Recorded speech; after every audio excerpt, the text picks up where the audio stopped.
नमस्कार दोस्तों, कैसे हैं आप। तो आज बहुत दिनों बाद दोबारा से मैं व्लॉग बनाना शुरू कर रहा हूँ। तो आज एक ख़ास ओकेज़न है जिस पे मैं सोच रहा हूँ कि व्लॉग बनाया जाए।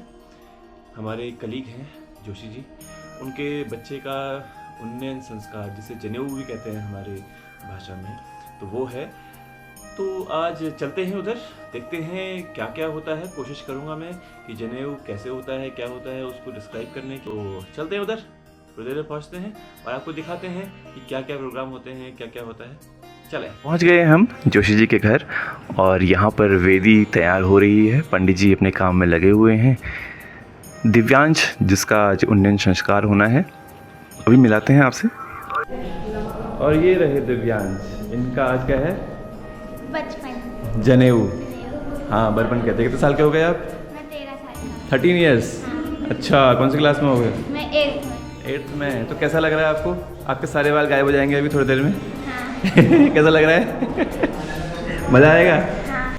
और यहाँ बर्पण की तैयारियाँ शुरू हो गई हैं। दिव्यांश पंडित जी का हाथ बटा रहा है। और ये हर्षिता क्या कर रही है? चप्पल बटोर रही है सबके। वेरी गुड, दरवाजे के सामने ना आए। और इधर मुझे लग रहा है स्टेज लग रहा है। यहाँ पर बर्पण भी होना है और साथ में हल्दी का फंक्शन भी होना है।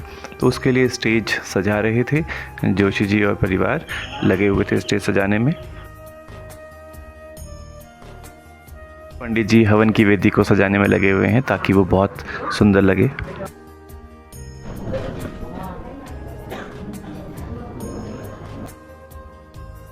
और ये सारे पड़ोसी, सारे रिश्तेदार पहुंच चुके हैं और यहाँ पूजा अब शुरू ही होने वाली है कुछ समय में। पंडित जी बड़े ही मन से, ध्यान से और भगवान की आराधना में लगे हैं और वेदी सजा रहे हैं। तो सबसे पहले, जब आपको पता ही है शुरुआत किसी भी कार्यक्रम की होती है तो गणेश पूजा की जाती है। श्री गणेश का नाम लेके ही कार्यक्रम का श्री गणेश किया जाता है। तो उसी की तैयारियां अभी चल रही हैं।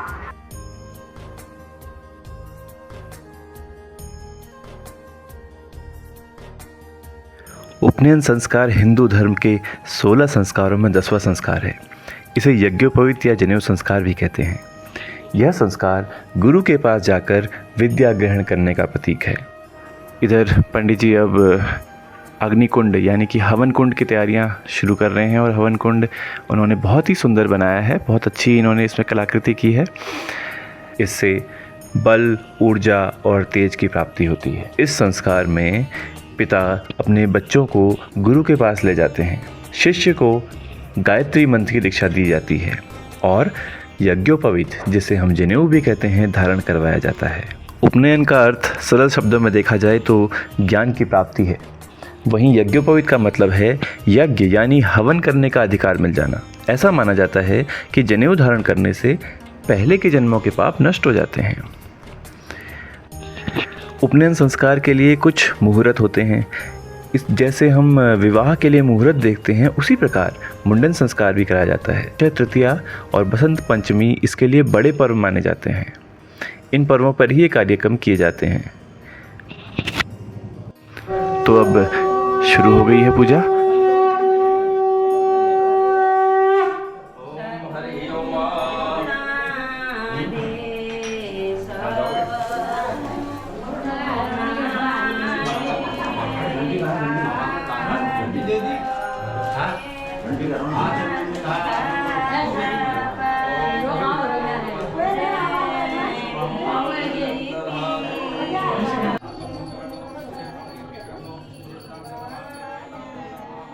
जिन लोगों को नहीं पता है तो उनकी जानकारी के लिए मैं बता दूं कि जब भी कोई शुभ कार्यक्रम, विवाह या जनेऊ, उपनयन संस्कार जिसे हम कहते हैं, होते हैं तो उस समय महिलाएं एक गीत गाती हैं जिनको हम कहते हैं शगुनाखुर।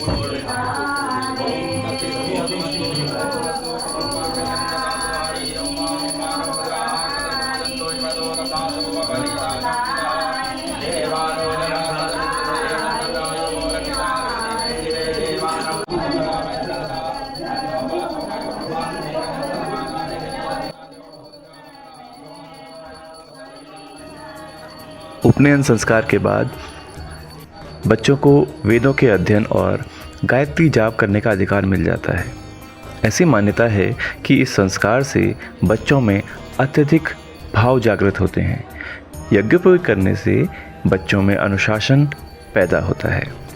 पौराणिक नियमों के अनुसार 8वें या 11वें साल में उपनयन संस्कार कर लेना चाहिए। श्रीवृद्धे कर्णवेदं च करिष्ये तथा विद्याभिवृद्धे अक्षर स्वीकारं तथा अस्य द्विजत्वसिद्धे वेदाध्ययन अधिकारसिद्ध्यर्थं च उपनयनं तथा श्रौत पाठ कर्मानुष्ठान अधिकार सिद्धे वेदारंभ तथा गृहस्थाश्रम रहता सिद्धि द्वारा समावर्तनाख्यं कर्म करिष्ये बोलेंगे। और इधर दादाजी भी जनेऊ का आनंद ले रहे हैं। और अब शुरू हो गई है हल्दी, तो चलो हल्दी का लुत्फ उठाएं।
और हल्दी पूरी होने के बाद अब शुरू हो गया है स्नान।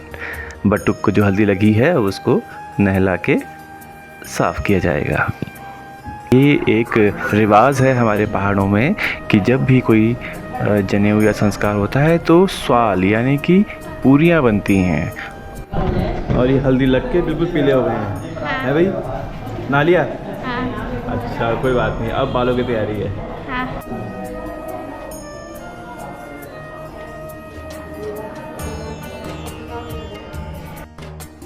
और इधर श्रीमती जी जनेऊ का आनंद ले रही हैं, साथ में चाचा जी और सभी रिश्तेदार तथा पड़ोस वाले स्वाल बुताई का आनंद ले रहे हैं।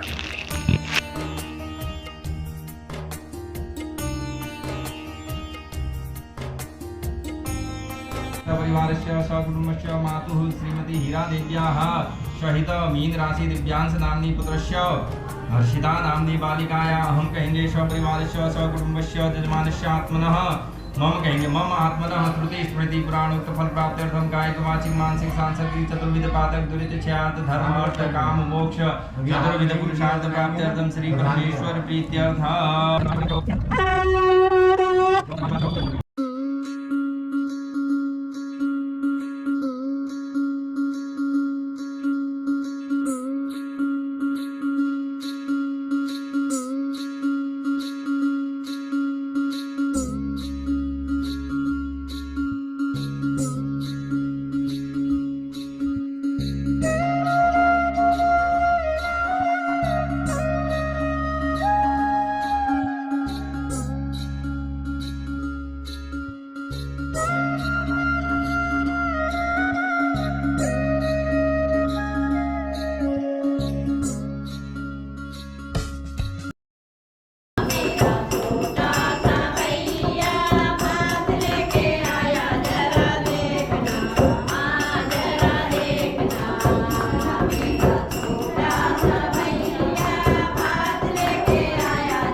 और अब शुरू हो गया है हवन। 7 पंडितों की एक टोली बैठी हुई है। इसमें मुझे भी गौरव प्राप्त हुआ हवन करने का और बहुत ही सुंदर अनुभूति थी। ऐसा लगा जैसे सच में हम बहुत पुराने युग में पहुंच गए हैं।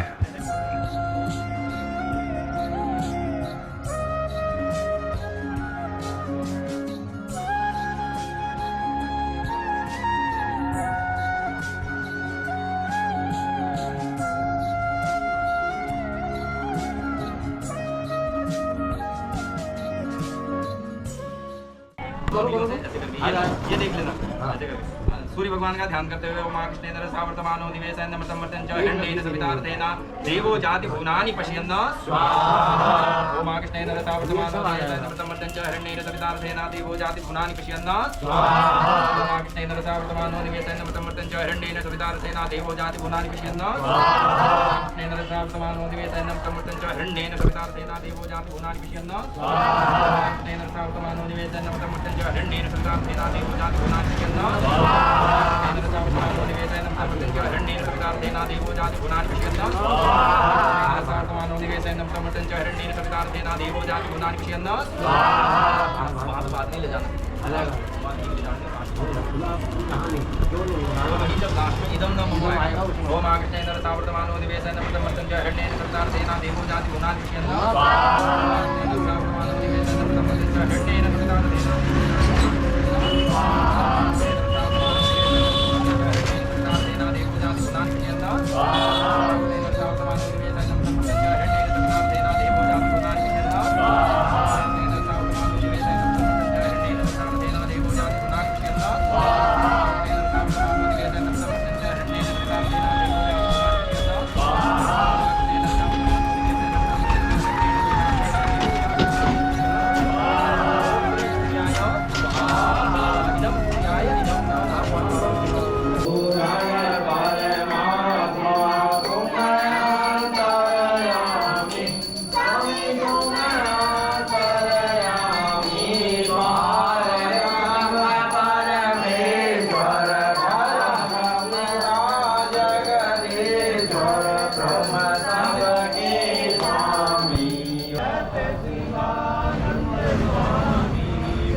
हल्दी के बाद अब है मेहंदी की तैयारी। तो हम सभी ने मेहंदी लगाई और फ़ोटो भी खींची बहुत सारी दिव्यांश के साथ।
कालुद्धनाम संवत्सरे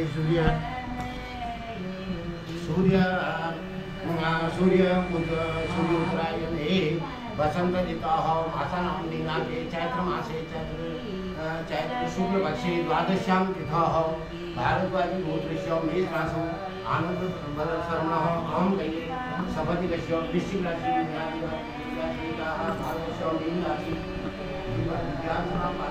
कन्याया कर्कराशि पूजनम् अहं करिष्ये ओम अक्षते अक्षर चढ़ाओ गणेश नमः दीपाय नमः जालिने नमः नंदाय नमः भोगाय नमः सत्याय नमः काय नमः तेजते नमः देवी गुणाश्री नमः सर्वशक्ति कमलासनाय नमः ध्यानं भूदेवे ध्यान करो गणेश दिखाय दंदम सुरवरनम गजवरनम सर्वसंपादान गुरुदानं देवं ध्याय सिद्धि विनायक सिद्धि विनायकाय नमः ध्यानं समर्पयामि वेदाय वरदाय दुराप्रियाय लंबोदराय सकलाय जगद्दिताय नारायणाय सूर्यज्ञ विभूषिताय गौरीसुताय गणनाथ बोलो विघ्नराज भगवान की जय। अब देखो सर यज्ञ होता है, यज्ञ में जो है जो जनों का हम यज्ञ करेंगे, ये 4 वेद में कर्ण वेद की है, ये पहले चूड़ा कर्म की है, फिर कर्ण वेद की है, फिर स्वीकार उपनयन होगा, फिर बीच में वेदारंभन होगा, वहाँ स्वीकार उपनयन होगा। ठीक है, ये 4 वेदों में इनमें हवन होगा। तो पहले यज्ञ का आचार्य जो होते हैं, यज्ञ का आचार्य पिता होता है। सबसे बड़ा आचार्य गुरु कौन है? पिता है नहीं। तो अब आज से देखो तुम यज्ञ के अधिकारी बन रहे हो, तो आप पहले क्या करोगे? गुरु की पूजा करोगे। आचार्य आपके आचार्य पिताजी हैं, 2 अर्घ पकड़ो ऐसे अर्घ से। देखो पहले पाद्यो पाद्यम, आप पाँव दिखाओ, पाँव में जल डालो, पाँव धो पहले पिताजी, हाँ दो हाथ में जल लो, ये लो जल दोनों हाथ लो, इनसे जल से नीचे को ऊपर को धो, नीचे से दोनों हाथों से धो। हाँ ये अपने माथे पर लगा, आचार्य हैं ये, अपना हाथ धो, यहाँ पर हाथ धो, फिर हाथों में अर्घ दे। आज एक फूल पकड़ो, देखो भूमि देवाग्र जन्मासी लोग देवाम असादयादियः देवाम असादयादियः अग्नि की प्रतिष्ठा करिए। ओम एतन्ति देव सवितरेज्ञ प्राहु बृहस्पति ब्रह्मणो तेन यज्ञपतिं तेन अग्नि की प्रतिष्ठा करेंगे, अक्षर चढ़ाएंगे। अग्निरूपं मुरोदधेय विवाहं उपब्रवे देवाम असादयादियः अक्षरों से ओम तीव्राय नमः, ओम जालिने नमः, ओम नंदाय नमः, ओम पूर्व रेखायां ब्रह्मणे नमः, मध्य रेखायां विष्णवे नमः, ओम धूम्राय नमः, ओम ज्वाले नमः, ओम भद्रं कर्णेभिः शृणुयाम देवा भद्रं पश्येमाः।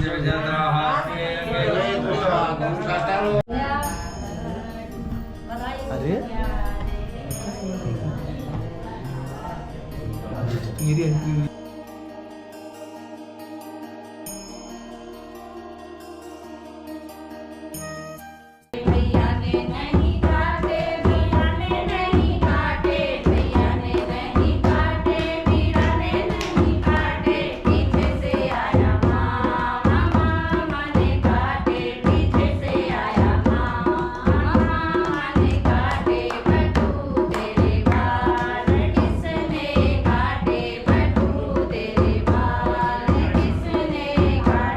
फाइनली हो गया टकले। अब कैसा लग रहा है? अरे वेरी गुड। ये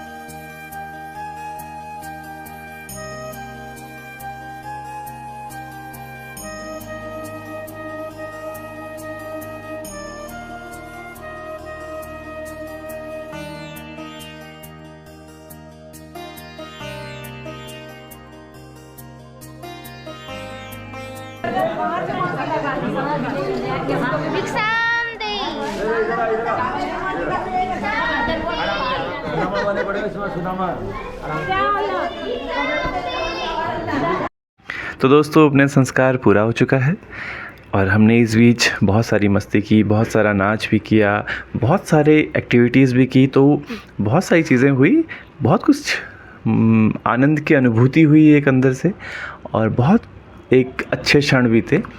और हम उम्मीद करते हैं कि दिव्यांश का ये उपनयन संस्कार उसके लिए नई ऊंचाइयां और नई दिशाएं खोलेगा। इन्हीं शुभकामनाओं के साथ आज का ये ब्लॉग अब हम यहीं समाप्त करते हैं। मिलते हैं फिर किसी दूसरी जगह किसी दूसरे ब्लॉग में किसी दूसरी क्रियाकलाप के साथ। धन्यवाद।